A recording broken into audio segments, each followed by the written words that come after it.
Hello everyone, welcome back to a new episode of Esoteric Ebb. Last time we left off, we made it all the way down here, and we talked to you, Meriadoc, and I believe I need to communicate with the pillar.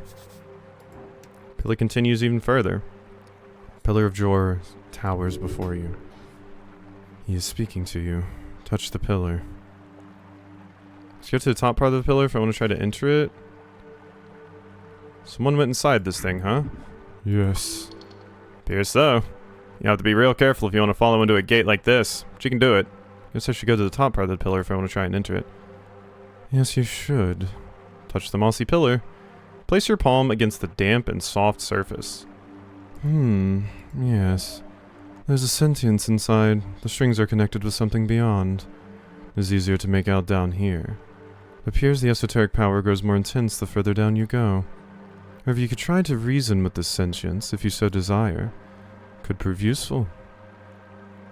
You felt it. It's here as a guiding light, under the effect of enhanceability. It says it's effortless. Yeah, I mean, got it. Now with the pillar so far beneath your dear decaying city, the voices are loud. You know damn well what they are. Only a fool would ignore it. The unreasonable assessment of death. Press your palm hard against the surface. Many have written about the Pillars of Jor. Modern scholars talk about them as nothing but relics of the Gate War. Gates themselves to other worlds, the worlds we all came from. However, Arcanists knew better. While it is not common knowledge, and most would consider it nothing but an esoteric conspiracy, the great men of old Dimenor understood the Pillar. They knew they are gates. Gates. Dormant gates, but these whispers beyond are not some alien mind attempting to converse. No, it is but the mindless chattering of souls. This is the live stream? Souls of our dead. They are finding their way into these dormant gates. Why? You cannot tell. That is what these screams are. The yelling of the dead. I mean, all I can think of is the final boss music in FF9. I believe it's FF9. Or is it FF6? Don't remember. How horrific. Let go of the thought. Yes it is. But this is as far as you go. You understand little about this esoteric relic of the Gate era. Except the souls. You feel the dead inside. Oh. Yes, something to analyze at a later date. For now, having discovered these many levels of the pillar, you feel confident in traversing the paths between them. You unlock fast travel between the levels of the Pillar of Jor? Oh my god, that's amazing. Nice, it's good to know I've secured these paths. Secured? For the moment, yes. Remember, any part of the city below which is not continuously inhabited and tamed will eventually be reclaimed. Reclaimed and scattered. Sure, this thing sure is way more active than I imagined, considering it's just sticking out at the center of the city. Shift might be happening, but this is not for you to investigate, not now. Feel a connection. It is not eerie, nor is it strange. It is a familiar scent, and that is just beyond your mental grasp. As the blue will say, in time. Right. Remember to feel as much as you think. The esoteric is not something to be only detailed on paper. It is a wild thing, to be lured and to be loved. Leave it for now.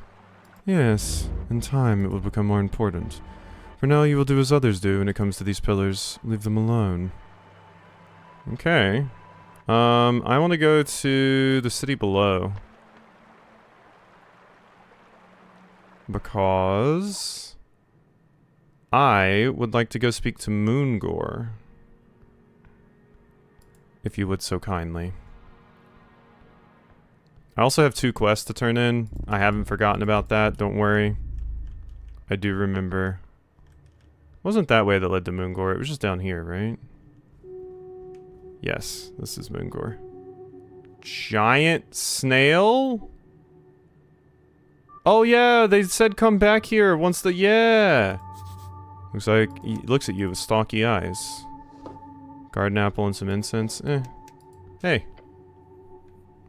You stand in the roots chamber. Lord Reckham has moved here with his family. Several smaller hail snails cluster around the massive patriarch.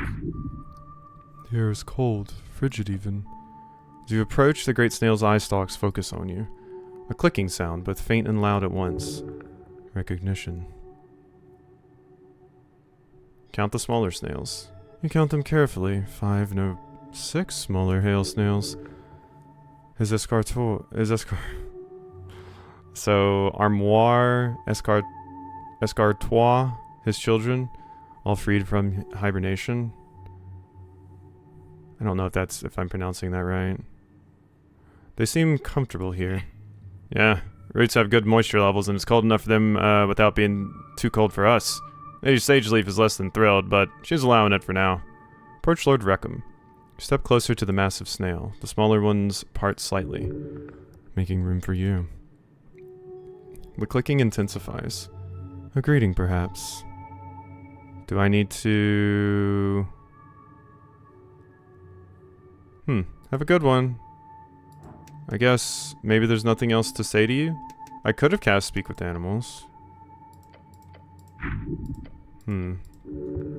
Let's cast it, yeah. Clicking transforms into words as your spell takes hold. Little friend, you freed us.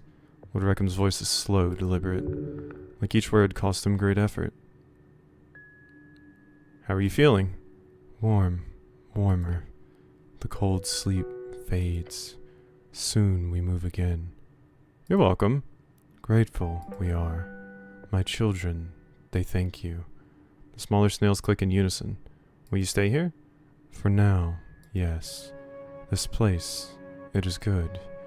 Moisture, darkness, peace. We will stay. Do you need anything? No, little friend.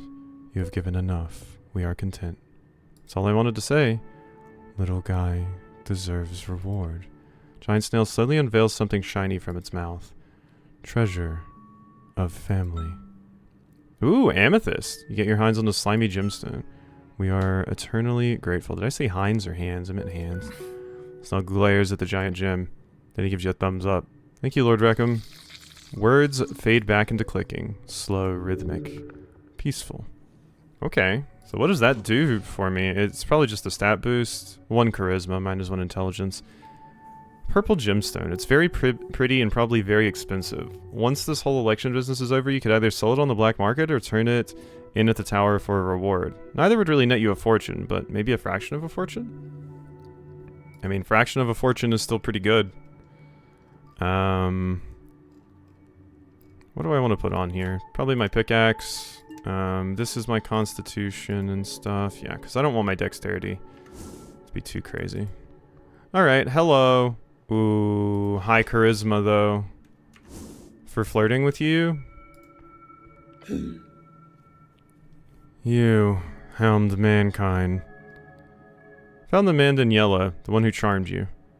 You did. The bugbear lifts her chin and looks down on you. Is he in the city below still? No, he's far below. Darn. I punched him in the face. You did? She clears her throat, but it sounds more like a surprised growl. You did? I did. I avenged your honor. The imposing fluffy monster looks you up and down with a smirk. I must have misjudged you, human. Maybe you are a real man after all. Yes! Strength is so excited. Strength is so excited. Oh my god. Look at you go. Sorry, I just got a message. Wanna check it? Okay, we're good. Invite her to fight thugs in housing. That should work. We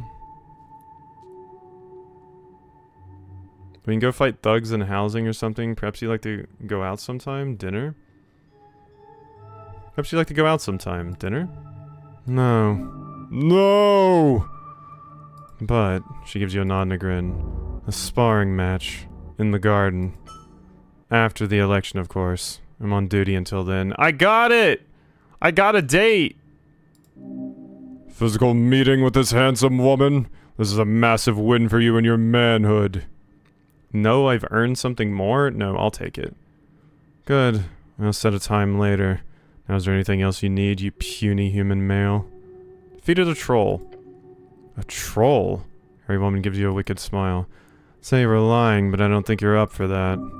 This will surely help. You did actually kill a troll. Technically speaking, it was just Silence, she interrupts him. She nods in your direction. Well done, human. I find your skills highly arousing. Oh. The bugbear scoffs and clenches her morning star. Now what else do you wish to speak of? I will not indulge your ego any more than this, I assure you. She will not meet your gaze. How strange. Glory be as glory found. The greatest man will not be bound. To foreign lands and foreign shores, the loving heart will open doors. This is a shame. This is all such a shame. Strength is happy. I defeated a roper. A roper? It's a ferocious beast. They do not come this far up very often. Well done, human. Keep killing things and being manly. She likes it. I mean, she likes the being manly, but I also think she just wants to break me and turn me into a whimpering mess, which, fair. Nod your head and leave. I mean, I got a date. I got a date. We can say I got a date. Also, I finished Esoteric Ebb, and also The Man in Yellow, and so many things, honestly. You avenged Moongore's honor and gained her respect as a man. She agreed to go on a sparring match, basically a date after the election. Yay! We got a date. Alright, let's do Esoteric Ebb. Time to talk to myself. Delve deep, sought far, seen within, watched without. The pillar of Jor, an ancient bulwark, its gate rising beyond. Yeah, I got pretty deep down to figure this out. Yet it continues far, far below, each step of the way making it clearer to you. How little they matter, these vestiges of the maker of your world. They are but esoteric rock which sits until something changes. Isn't making things much clearer, to be honest. That is okay. Remember the words, the ones written upon the soft tissue at the back of your head. Feel the esoteric, sway it. To tame it in hubris and pride will always result in tragedy. A fool's talk. You are a genius at work. This investigation has led one step closer to that illustrious title you seek. String Master. No, no. This magic must be wielded in attunement with the divine, nothing else. Listen to the voice of God, it shan't lead you astray. That's not the voice you heard, buddy. That was, if anything, a potential patron. Which is, of course, way more exciting. I'm sensing some different paths. Yes, 3 of them. You do not know where they lead, but you may consider each. Voice of God. Earth watches over you. His spirit channels your powers every day, and that will never change. Trust in the divine. Whenever you roll a d20, another hidden d20 is rolled. If that die is the same as your die, you critically succeed. If both are natural 20s, you regain all your hit points, you regain all your spent spell slots, and you lose all levels of exhaustion, and you become genuinely happy for 1d4 seconds. That's hilarious. That's not gonna happen enough that I think it's worth it. String Master. Focus on your mastery of the esoteric. This knowledge, as cryptic as it is, will help you on your way. For each level of spell slot you have, you gain 1 additional maximum spell slot. I mean, that's pretty nice. Communing Patron. You got a friend beyond. They'll take care of you in a win-win sort of situation. If you take damage that would cause you to go to 0, a mysterious force protects you. If this happens, you take no damage and lose 1 first level spell slot. If you not have any first level spell slots, this does not happen. That seems good. And yes, this is different from the godly voice thing, but mostly in aesthetics, which is the most important aspect, to be fair. String Master or Communing Patron are the ones I'm most interested in. For sure. For sure. The only problem is Communing Patron... Like, it's already super hard to kill me, so I don't think I need it. I think String Master would be more useful. Focus on your mastery of the esoteric. This knowledge, as cryptic as it is, will help you on your way. Ready to make a decision? Well... Yes, you know it. String Master. One step closer to domination. Soon. Alright. Yeah, that's pretty good. So, if I put that on, I can just equip way more spells and have a stupid amount of options. Which sounds quite nice, honestly. Advantage on death saving throws. I think I would drop Friendly Company for that. Yeah. Like, Friendly Company is fine, but it's not super needed. So, friendly company was here? Yeah. Okay, and I want String Master. For each level of spell slot you have, you gain 1 additional. Yep, so I can do even more. Beautiful. I can cast so many of them now. Just opens up my options quite a bit, which I like. Okay, so we can go over here now as well, right? That's a shard. Give me that. Thank you. I was about to say, why can't I sprint? But no, we're good. We can sprint. Where does this go? Hello? Goblins are reclaiming the Tummel East. It's gotten real hot down there. Oh, okay. Cool, cool. So, alright, we checked in with Moongore. I did all of that jazz. So now I think we can just go back down. Again. Didn't I need to come back here for something? The wizard. You can find something interesting upon its petrified surface. Oh, wait. I didn't get this before because I didn't have the intelligence. Figure stands before you, frozen in stone. Completely petrified. Their arms are raised defensively, hands covering their face. Posture of pure terror. Basilisk victim. Nasty way to go. Why do you guys just have these statues in the area? You know, make the rules, cleric. The old lady would love to clean these up. There are laws against it. This is designated as a dungeon area, not as in the jail-type dungeon, but as in dangerous monster territory. So if we find petrified victims, no matter how old, we're not allowed to even touch them. Only clerics can do that. And we don't have clerics with spells powerful enough to reverse basilisk victims. Seems to be the case, eh? Anyway, try not to break this poor sod. Examine the figure. Details are perfectly preserved in stone. Every fold of fabric, every strand of hair. Petrification captures everything in the moment of death. Look at their robes. Ornate robes with arcane embroidery. A wizard. Style is old. Decades. Maybe longer. From the arcane era by the look of it. Look closer at the cloak. Interesting. There's a rectangular shape pressed against their chest. The book, clutched beneath the robes, has been turned to stone along with its wielder. Try to see the book more clearly. Peer between the stone folds of fabric. One page is particularly visible. The text upon it is still somewhat legible. Lean in. Stone does not completely obscure ink if the pressure was hard enough. Handwriting is cramped, a wizard's notes. Most of the page is obscured by the angle in stone, but one phrase stands out clearly, written in bold lettering at the top. Master Hagenshags, I will learn. Formal phrase like a student's oath, or a passphrase. Hagenshags is the name of one of the greatest houses of Arcanist and Old Dimenor. We've also heard it before. Commit it to memory. Somewhat interesting, I suppose. I know that was mentioned recently at some point, but I don't remember when or why it was mentioned. Okay, so now that we've done that, yeah, I can continue deeper again. And I think it's a good call to do so. Pillar of Jor. Travel to the Undercoast Path. Is Atira back? Or do I have to go grab her again? Nope, she's back. Cool. So we just pick her up on the way. Nice. Alright. Well, now we continue this way. Troll must have raided some Undercoast merchant. Yep. Alright. We continue now. Her stomach churns. Hello, snail. Ooh. Is that an apple? That's an apple.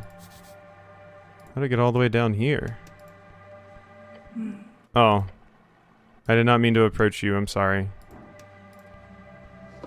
It's interesting because it doesn't look like we can just walk up there, but my character does. They super do just walk up there onto that, which would be scary, I feel. We churned walking across the bridge. How does your stomach not churn doing that? Oh, I didn't mean to enter. Shit. Old prison? Hello? What in the 9? That's like some sort of waygate or stone. Chamber of the Guests. Do you have any idea how frustrating you are? Oh, hey. That voice, young and androgynous? You knew this. It was clearly not a grown man by their build. But he is fighting us. He is practically our nemesis. One more time, eh? This piece of shit. I'll let him get away this time. I mean, I got extra backup this time, and I got a good, roll. Yeah, I even beat you. Wait, why are there like 2 of you? Is that a glitch? Or some sort of bug or something? But it looks like there's like 2 of you moving. I can see 2 knives, kind of, like your reflection. Your muscles are tensed already and you're ready to strike. You face the assassin and consider your options. They are slight in build and light of voice. This is not a grown man, this is but a frightened child. Even youths must sometimes be taught a lesson. You learned yours well as a boy. Kick the assassin's legs, don't fight, just try to understand. Let's just talk, we're not here for a fight.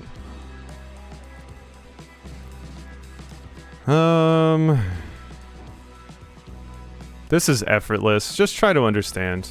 I'm just curious. So that's why we kept getting the Lady Fair for you. It's desperation here. The assassin goes to great lengths to remain concealed. They want anonymity. Today there is no such fear, or they have a greater fear that trumps it.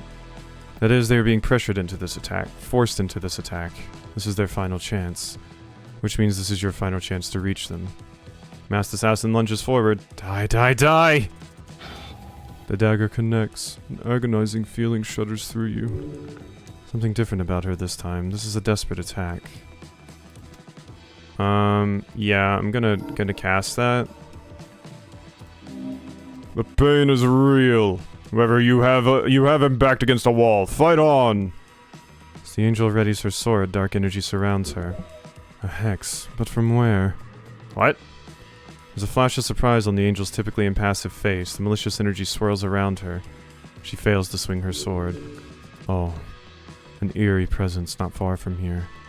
Someone cast a spell onto a tier from beyond these tunnels. Snell spins his sling. The bullet flies dangerously close to the assassin's head, missing only due to constant movements. This is serious. Some sort of squirming shadow has already started forming around the assassin. The shadows form to begin to writhe, then spit out tentacles. They are placed such that you can't make it to the assassin before you deal with them. Smart. What do you do to deal with them? Resist. I can resist them. Yep. Brace yourself against the tentacles. They slap into you, wrapping around your limbs and writhing. Your vision splits, you are both here and elsewhere. You see the outline of a twisted, gnarled tree as if through a thick, dirty film. It stretches far into the sky above you, or perhaps far below into the ground. You hear whispers in your mind, maddeningly just incomprehensible. Ila Tuma. Steel your mind and focus on the image of the assassin still twisting their hands, and the vision fades. The tentacles are recoiling from you as if they tasted something bad. Things are deteriorating. Assassin twirls their dagger, drops into a squat, and shifts. The masked one was there, and now they're here. They teleported directly in front of you. You don't have the time to react as the assassin plunges the dagger into your shoulder. Goes in deep. Shit. Angel's hands tighten on the hilt of her sword. I mean, I have my aura of vitality, so... Assassin pulls the dagger out as you try to grab him by the arm, twisting away. Tyr grabs her sword and gets ready to swing.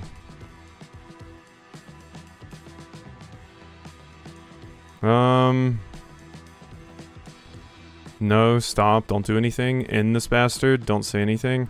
I mean, if we end them, then there's a good chance we just won't get information out of them, so we won't understand who's actually after us, but it might also save our lives.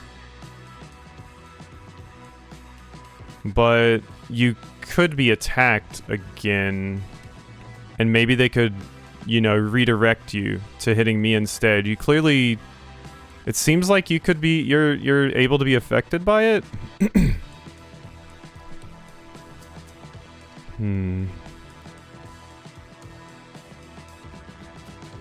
Stop. Don't do anything. Angel lets out a telepathic scoff. Very well. Assassin notices, stopping briefly, then shakes it off. Goblin whips a stone at the assassin and hits them right in the face. Mask is knocked to the side and his eyes narrow. Catch a glimpse of the assassin's face at the same time Snell does. Looks like it belongs to a teenage girl. You are a kid. How's you doing, kid? Some girl? Kill you? Your bitter rival is a teenage girl. Hey, focus up, meathead. She quickly scrambles to put it back on. Assassin's knife glows with dark energy. Heavy smoke spills from its edge and drifts as though suctioned into the mask. The smoke clears, the mask firmly planted on her face, glowing faintly. Ciel da Cruz Carpa Mut. Assassin's eyes turn black as the shadowy tentacles begin to rise once again. There's no other recourse. It's time to finish this. One last chance. You will finish this. Snur's info? What info?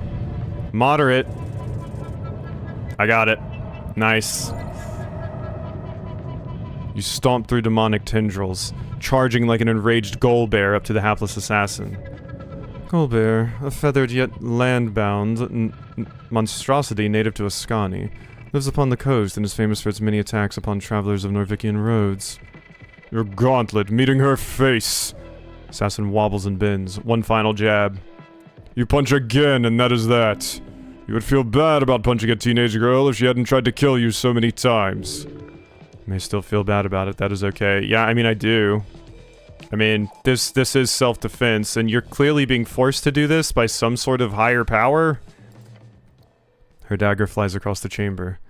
The assassin collapses, unmasked and unconscious. There's a lull as the chaos of the fight abruptly cuts off. Yeah, me having access to Lady Fair kind of spoiled this whole thing about you not being a guy, as the strength kept putting it. She's just a kid. A dangerous child indeed. Pity to see someone choose to be dangerous when they're so young. Reminds you of her. Assassin's eyes, now fully maskless, open. You step forth. Fucking bullshit. Depression. Acceptance. Have you calmed down? You're the one trying to jab steel into my heart, girl. You're a little shit, you know that? Whoops. I meant to say the top one. Go fuck yourself. Just take her to the dungeon. She's earned it. That would be protocol. However, the angel swoops in, her many eyes peering onto the wannabe assassin. What is it? It appears we will have to rethink this apprehension plan. Why? Tyr pulls back the girl's hood slightly to reveal her face more clearly in the dim light. Oh, shit! Okay. So you're Darrow's kid. Oh, shit. Oh, shit! Wait, what the hell's? That's... Wait, are you... You tell my dad about this, I'm going to actually kill you? Girl scowls. Oh... The magistrate is not going to like this. Well... This certainly is an embarrassing situation. Darrow clearly has some family issues to deal with. How terrible. I didn't side with Darrow, so I was thinking about the fact that Darrow could have specifically sent this character after me, especially since it's your family. But... We've been getting attacked by this character since before then, I think? I see. Teenage rebels rage, even among the bourgeoisie. Yeah. Oh gods, you're one of those. What, an Asgul? Ugh, never mind. Inspire others to join the Asgulist movement. Now, will you let me go? What makes you think that's even remotely a possibility? Because I'm so nice? She gives you a sad smile. No, you don't get to be snarky after what you've done. No? Go shove that stupid slingshot up your ass, goblin. It's not a... He shakes the leather strap. It's a sling! It's a weapon, not a damn slingshot.